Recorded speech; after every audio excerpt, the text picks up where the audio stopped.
Γεια σας παιδιά. Καλώς τα παλικάρια. Καλησπέρα, τι κάνουμε.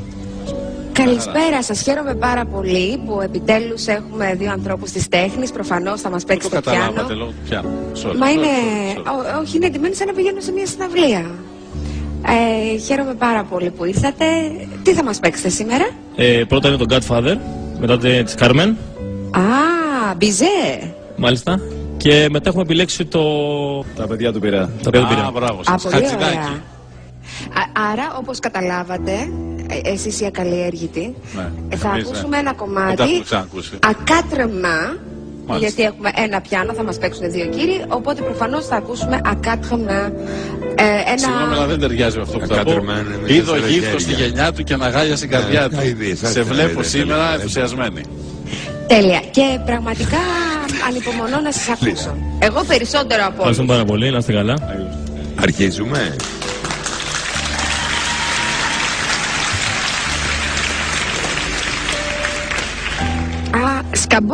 Σκαμπό, δεν έχετε φέρει σκαμπό? Χωρίς σκαμπό. Στα όρθια. Σκαμπό.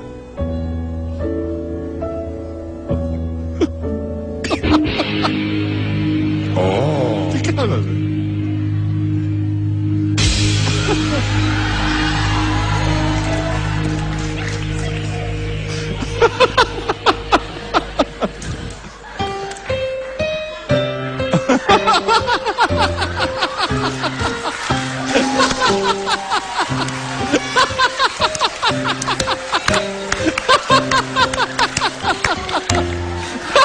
Του φύγε του αριστερού λίγο. Θα χτύπησα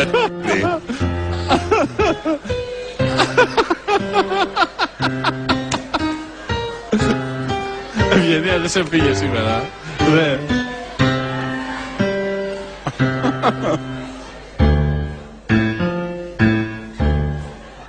Γερακίνα.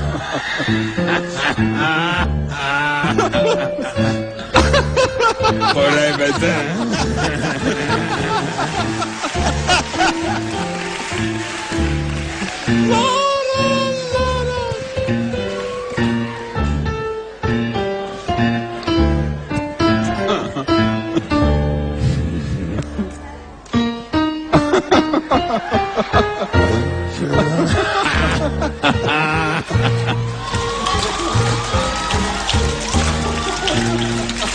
Αν και εδώ έχω ξαναδεί, έτσι στο YouTube, για να μην κοροϊδευόμαστε.